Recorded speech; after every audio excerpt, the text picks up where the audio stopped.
Hi மக்களே, எல்லாரும் நல்லா இருக்குதுல்ல? நான் தான் உங்கள் ஆஷராய்டன். இன்றைக்கி நம்ம இந்த வீடியோவில் என்ன பார்க்க போகிறோன்னா, இந்த குளத்துலேருந்து மீன் பிடிக்கிறத பற்றி தான் இந்த வீடியோவில் பார்க்க போகிறோம். இந்த குளத்தில் என்னெல்லாம் மீன் நமக்கு கிடைக்குது அதை பற்றி ஒன்றுனா பார்ப்போம். இந்த சூட்டு நேரம் குளத்து மீன், ஆற்று மீன் இதெல்லாம் நம்ம சாப்பிட்டேன்னா உடம்புக்கு நல்ல தணுப்பாக இருக்கும். குறிப்பாக அந்த பிள்ளைங்களுக்கெல்லாம் இந்த சூட்டு நேரம் கொடுத்தீங்கன்னா நல்ல உடம்பு தணுப்பு இருக்கும். அதுக்கு இந்த குளத்து மீன், ஆற்று மீன் எல்லாம் ரொம்ப நல்லது. அதே போல் சிலவங்களை இந்த மீன் பிடிக்காது. ஏன் தெரியுமா? அந்த தொளி முசும்பெல்லாம் இருக்கும் அப்படின்னு சொல்லி நிறைய பேர் இதை விரும்ப மாட்டாங்க. பொரிச்செல்லாம் சாப்பிட்டா ரொம்ப டேஸ்ட்டாக இருக்கும். அதே போல் இந்த மீன் நீங்கள் குழம்பு வைக்கும்போது நிறைய நல்ல மிளவெல்லாம் போட்டு எடுத்து வச்சு சாப்பிட்டீங்கன்னா செமையாக இருக்கும். நம்ம இப்போ சூண்டை உள்ளாடி போட்டிருக்கு. என்னெல்லாம் மீன் கிடச்சுன்னு சொல்லி ஒன்றுனா பார்ப்போம். வாங்க வீடியோக்குள்ளே போவோம். வாங்க.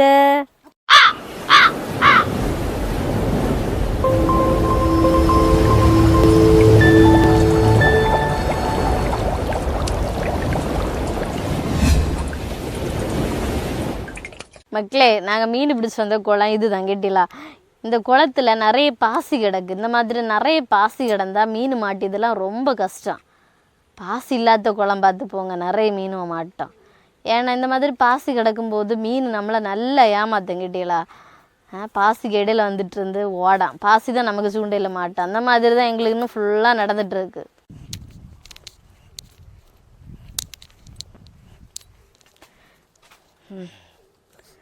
சூண்டையில் இப்போ நம்ம புழு எடுத்து மாட்டியாச்சு. இனி அந்த சூண்டையை நம்ம வீசி எறியணும். எறிஞ்சு கொஞ்ச நேரம் கழிஞ்சு வந்து பார்க்கணும். சிலப்போ மீன் இருக்குது, இல்லைன்னா மீன் நம்மளை ஏமாத்தெண்டுத்தி போவோம். பாசி மாட்டியிருக்கும். இப்போ பார்ப்போம், சூண்டை எறிஞ்சு பார்ப்போம் மீன் மாட்டுதானே. சூண்டை எறிஞ்சாச்சு. ஏன்னா கையில் என்ன இருக்குல்ல, இதுதான் மண்புழு கிட்டியில. இந்த மண்புழு சூண்டையில் குருத்தி தான் நம்ம மீன் பிடிச்சது. இந்த புழு இருந்தால் மீன் ஈஸியாக மாட்டோம். அதுக்காண்டி தான் இந்த மண்புழுவை தேடி பறக்கி வச்சுருக்கு. இந்த ஈரப்பதம் உள்ள நெய்ப்பான இடத்துல இந்த மண்புழு கிடக்கும். நல்லா பாருங்கள், மண்புழு பார்க்காதவையே பாருங்கள். இதுதான் மண்புழு. இதுக்குள்ளாடி ஒரு தண்ணி பிள்ளை கிடக்கு கேட்டீங்களா. இந்த தண்ணி பிள்ளையை நம்ம சூண்டையில் மாட்டி மீன் பிடிச்சோன்னா பெரிய பெரிய மீன் எல்லாம் கிடைக்கும். நான் இருக்குது தண்ணி பிள்ளை பார்த்துருக்கேன். நீங்கள் தண்ணி பிள்ளை நான் கட்டித்தரேன், கிட்ட வருங்க, நான் கட்டித்தரேன். மக்களே நல்லா பாருங்க, என்ன இருக்குல்ல, இதுதான் தண்ணி பிள்ளை. இதை நம்ம விட்ட உடனே மண்ணுக்குள்ளோட்டு தான் சுரண்டு போவோம். அங்கே பாருங்க, மண்ணை இப்படி திறந்து அதுக்குள்ளோட்டு தான் போவோம். இது எப்பவுமே அந்த கருத்த மண்ணெல்லாம் இருக்குல்ல, அந்த மாதிரி ஈரமான இடத்துல தான் இந்த தண்ணி பிள்ளை இருக்கும். இதில் விட்டது அது அப்படியே என்ன உள்ளே போயாச்சு. பற்றியலா உள்ளன்னா போயாச்சு. நம்ம அதை மேலே விட விட அது தோண்டி தோண்டி மண்ணுக்குள்ளேயே போயிடும். இப்போ ஆளை காணலை. இந்த மண் அசை இது பற்றியலா, இதுக்கு இடையில ஆள் இருக்காரு. என்ன இருங்க, இந்த மாதிரி அடியிலோட்டு தான் அது போகும். இதுதான் தண்ணி பிள்ளை. ஈர நயப்புள்ள இடத்துல எல்லா இடத்துலையும் இந்த தண்ணி பிள்ளையை காணலாம். துள்ளி துள்ளி துள்ளி துள்ளி போவோம். இந்த தண்ணி பிள்ளை ஒரு இடத்துல இன்னொரு இடத்துக்கு துள்ளி இந்த மண்ணை சோண்டி சோண்டி இன்னொரு இடத்துக்கு போவோம். ஈர நயப்புள்ள எல்லா இடத்துலையும் இந்த தண்ணி பிள்ளை கிடக்கும். அந்த நம்ம டெய்லியும் ஒரு இடத்துல தண்ணி ஈரமாக எல்லாம் கிடக்கும் இல்லை, குளிச்சு இடம் அந்த மாதிரி இடத்துல எல்லாம் இந்த தண்ணி பிள்ளை இந்த இறை எல்லாம் கிடக்கும். இதெல்லாம் வச்சு நம்ம சூண்டையில் மீன் பிடிச்சா மீன் நமக்கு ஈஸியாக கிட்டோம். அப்படி தான் நாங்கள் இன்னும் ஒவ்வொரு மீனாக பிடிச்சிருந்துருக்கோம். இந்த குளம் ஆறு இதில் எல்லாம் மீன் பிடிச்சோன்னா சாயங்கால நேரம் நம்ம மீன் பிடிச்சோன்னா நிறைய மீன் நமக்கு கிடைக்கும். ஆனால் நாங்கள் இன்னும் உச்ச நேரம் அதனால தான் 1-2 மீன் கிடச்சி. நீங்கள் குளத்துலேயே அதுலேயே மீன் பிடிக்கிறதா இருந்தால் சாயங்காலம் இல்லைன்னா காலத்தை போங்க, எங்கே நிறைய மீன் நமக்கு கிட்ட. இந்த மாதிரி சூண்டையில் மண்புழு, தண்ணி பிள்ளை இதெல்லாம் போட்டு மீன் பிடிச்சி பாருங்க, ஈஸியாக அவங்களுக்கு மீன் மாட்டோம். மக்களே இங்கே பாருங்க, சின்ன சின்னதாட்டு எவ்வளோ குட்டி மீன் இருக்குது. இதுதான் விரால் மீனோட குட்டி மீன் கேட்டீங்களா. இந்த குட்டி மீன் இருக்கிற இடத்துல கண்டிப்பாக பெரிய மீன் நமக்கு கிடைக்கும். இந்த மீன் தள்ள மீன் அதுக்கு வாயில் வச்சுருக்கோம். இந்த குட்டி மீனை அப்படி கொப்பளிச்சு விடும். அதான் ஒரே கூட்டமாக இருக்குது. இந்த இடத்துல நம்ம சூண்டை போட்டால் நமக்கு சரியான மீன் கிட்டும். நமக்கு முதல் மீன் வேட்டையில் விரால் மீன் கிடச்சிருக்கு கேட்டீங்களா. உயிரோடு இருக்குது. சூண்டை போட்டாக்க நம்ம பிடிச்சது. அந்த சூண்டை கொக்கி அதுக்கு வாயில் மாட்டிருக்கு பற்றிலா. இதை பொரிச்சு சாப்பிட்டா நல்லா இருக்கும், செமையாக இருக்கும். ஒரு மீன் கிடச்சாச்சு. நல்லா பாருங்க, இதுதான் விரால் மீன். இது மேலே நம்ம இதுக்கு உடம்பை பார்க்கும்போது அந்த பாம்புக்கு தோற்றத்தில் இருக்குது பற்றியெல்லாம். இந்த மீன் நம்ம கையில் எடுக்கும்போது வழுவி போவோம், பிடி கிடைக்காது, வழுவோம். நம்ம அதில் ஒரு கூட்டமாக இருந்துச்சுல குட்டியெல்லாம் ஆரஞ்சு கலரில், அது பக்கத்தில் இந்த மீன் நம்ம எடுத்தது. இது என்ன பண்ணாங்கன்னா அந்த குட்டிக்கு பக்கத்துலேயே பாதுகாப்பாக இருக்கும். அந்த தள்ள யாராவது நம்ம குட்டியை எடுப்பணும் அப்படின்னு சொல்லி பாதுகாப்பாக இருக்கும். இந்த குளத்து மீன்ல இந்த விரால் மீன் தான் ரொம்ப டேஸ்ட்டாக இருக்கும் கேட்டீங்களா. இதெல்லாம் அவ்வளோ கிடைக்காது. ஆனால் இன்னும் எங்களுக்கு போட்ட உடனே கிடச்சி முதல் மீனே இந்த விரால் மீன் தான்.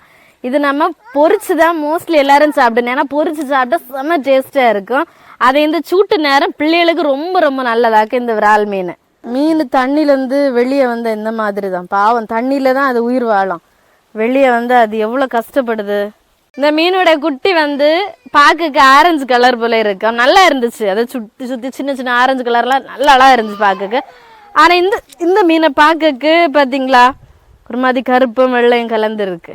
இந்த விரால் மீனை நம்ம கையில் பிடிக்கும்போது வலிவி போகும். அதனால என்ன இருக்குல்ல சிறவு, இந்த சிறவுக்கு இடையில இந்த மாதிரி கை வச்சு தான் இந்த மீனை பிடிக்கும். இல்லைன்னா இந்த மீன் வலிவி கீழே போயிடும். அதனால தான் இந்த மாதிரி இந்த மீனை பிடிக்காது. நம்ம பிடிச்சல விரால் மீன், அந்த விரால் மீனோட குட்டி தான் என்ன போகுது ஆரஞ்சு கலர் பற்றிலாம் நிறைய இருக்கு. ரெண்டாவது நமக்கு ஒரு பச்சை மாக்கான் கிடச்சிக்கிட்டீங்களா, பச்சை மாக்கான். இந்த பச்சை மாக்கானை கறி வச்சு தின்னணும், பொரிச்செல்லாம் தின்னணும், நல்லா இருக்கும் கேட்டீங்களா. இந்த பச்சை மாக்கானை கணைன்னு சொல்லுவோம் பிள்ளைங்களுக்கு. அந்த கணை நோய்க்கெல்லாம் இது ரொம்ப நல்லது.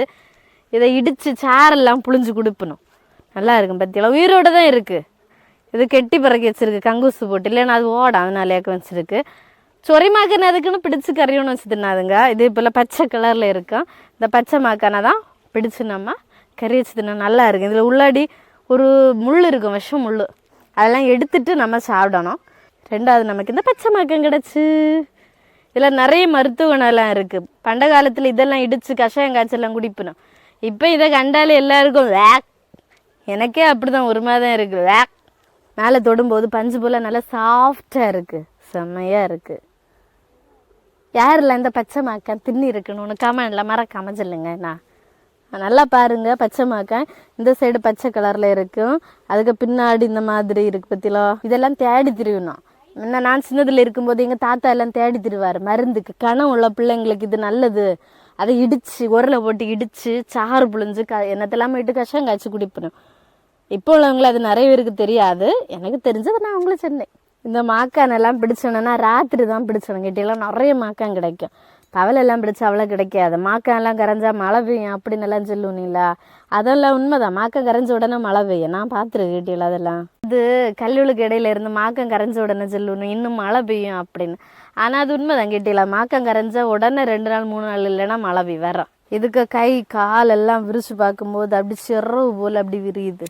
உள்ள வந்து ரொம்ப சாஃப்டா அழகா இருக்கு பார்க்கும்போது ரெண்டும். இதுல நிறைய மருத்துவ குணம்லாம் இருக்குல்ல, இதை தெரிஞ்சவங்க கண்டிப்பா இதை விடவே மாட்டேன். எங்க கண்டாலும் உடனே அதை வந்து கிளாயம் காய்ச்சி குடிப்பணும். ஆமா கிளாயம்னு சொல்லுவோம், அதை உடனே எடுத்து கிளாயம் காய்ச்சி குடிப்பணும். பச்சை மாக்காய். இந்த பச்சை மாக்கானா முதல்ல தொலி உரிச்சணும் கேட்டீங்களா. தொலி உரிச்சிட்டு நம்ம நல்ல சின்ன சின்னதாட்டு கட் பண்ணணும். கட் பண்ணி இறைச்சி கூட்டு வச்சல அதே போல் கூட்டு வச்சணும். ஆனால் இது கூட்டு வச்சும்போது இறைச்சிக்கு போட்டு மசாலா எல்லாம் போடணும். கூடவே தேங்காய் பால் இருக்குல்ல, வெள்ளத்துக்கு பதிலாக தேங்காய் பாலை விட்டு தான் கூட்டு வச்சணும். இங்கே தான் இது டேஸ்ட்டு நல்லா இருக்கும், அதுக்கு தான் இந்த தேங்காய் பால் உடையது. இது வந்து பிள்ளைங்களுக்கு மெயினாக கொடுக்கணும். அந்த சில பிள்ளை வந்து சுக்கண்டையாக இருக்குது தெரியுமா, வண்ணம் வச்சு அது கணைன்னு சொல்லணும் இல்லை, அந்த கணைக்கு இது வந்து ரொம்ப நல்லது. ஆனால் பிள்ளைகள்கிட்ட நம்ம இது இந்த இறைச்சி கோழி இறைச்சின்னு சொல்லி கொடுக்கணும். இது இப்படி மாக்கானாக்குன்னு சொன்னால் பிள்ளைய தின்னக்கு ஒரு மாதிரியாக இருக்கும். ஒரு நல்ல கோழி இறைச்சியாக தின்னி பாருன்னு சொல்லி கொடுக்கணும். அம்படம் தின்னணும், பிளேட்டை பார்த்தா ஒன்றும் இருக்காது, அப்படி இது டேஸ்ட் சூப்பராக இருக்கும். மக்களே நான் அடுத்த சூண்டை போடியும் இதுலையாவது மீன் மாட்டுதான்னு பார்ப்போம். 2 மீன் தான் கிடச்சிருக்கு. சூண்டை போட்டுட்டு கொஞ்ச நேரம் கழிஞ்சு தான் நம்ம அந்த சூண்டையில் வந்து பார்க்கணும். இங்கே தான் நமக்கு மீன் மாட்டோம், இல்லைன்னா மீன் மாட்டாது. அதே போல் மீன் பிடிக்க வரும்போது சும்மா கிட்ட நின்று சவுண்டு போட விடாது. நம்ம சும்மா சத்தம் போட்டுட்டு இருந்தால் மீனெல்லாம் எஸ்கேப் ஆயிரும். ஓ நம்மளை இன்னும் பிடிச்சதான் வந்திருக்குன்னு அப்படின்னு சொல்லி மீனெல்லாம் மறைஞ்சு போவோம். அடுத்து நம்ம ஏமாத்தவனை தான் வீட்டுக்கு போகணும். நாங்கள் இன்னும் வந்து எல்லாருமே சேர்ந்து நல்ல சத்தம் போட்டோம்.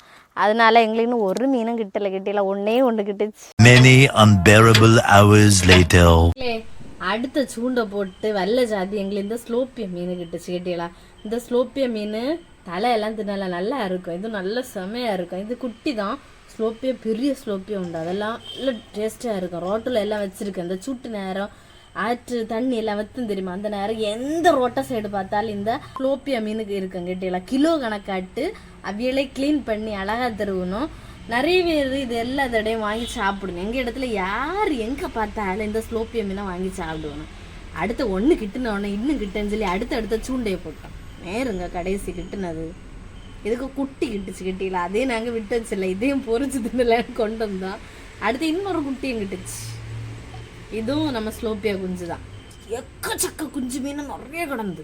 ஆனால் என்னன்னு தெரியுமா, நம்ம அந்த சூண்டையை போட்டதும் முதல்ல இந்த சின்ன குஞ்சு மீன் அந்த எரையை தின்னு நைஸாக ஓடும். அடுத்தது சூண்டை வெறும் சூண்டையை கிடக்கும். அதில் எங்களுக்கு பெரிய மீன் ஒன்றும் கிட்டாது, இன்னும் எல்லாம் வந்து போனது.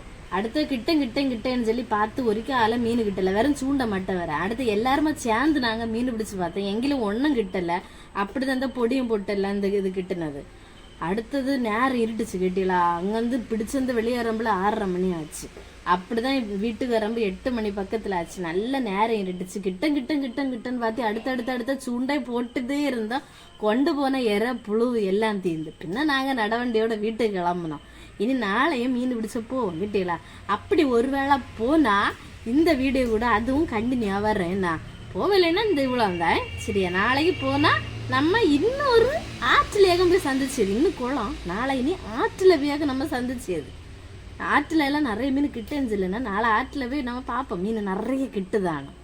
இன்னும் குளத்து மீன் இவ்வளோதான் கிடச்சி. இதை நம்ம இனி பொறிச்சு தின்னணும் கேட்டலாம். இன்னும் நாங்கள் இதை பொறிச்சு தின்ன போகிறோம். இதே போல் யாரெல்லாம் ஆற்றுல குளத்துல எல்லாம் போய் மீன் பிடிச்சிருக்கு அப்படின்னு ஒன்று கமெண்ட் சொல்லுங்க மக்களை. இப்படியெல்லாம் போய் பிடிச்சும்போது ரொம்ப இன்ட்ரெஸ்டாக இருக்கும் கேட்டீங்களா. நமக்கு வேற ஒன்றுமே ஓர்மை வராது. அப்படி தண்ணி ஃபீலாக இருக்கும். செமையாக இருந்தது. நான் இன்னும் நல்லா என்ஜாய் பண்ணேன். நீங்களும் இதே போல் இந்த வெறி நேரம் ஆற்று மீன் குளத்து மீன் எல்லாம் வாங்கி சாப்பிடுங்க சரியா மக்களே. நம்ம சேனலில் இதே போல் நிறைய வீடியோஸ் கிடைக்கும். எல்லா வீடியோ ஒன்று பாருங்கள். பார்த்து உங்களுக்கு தெரிஞ்சவங்க எல்லாருக்கும் ஒன்று ஷேர் பண்ணுங்கள், லைக் பண்ணுங்கள், கமெண்ட் பண்ணுங்கள். மறக்காமல் நம்ம சேனலை சப்ஸ்கிரைப் பண்ணுங்கள் சரியா மக்களே.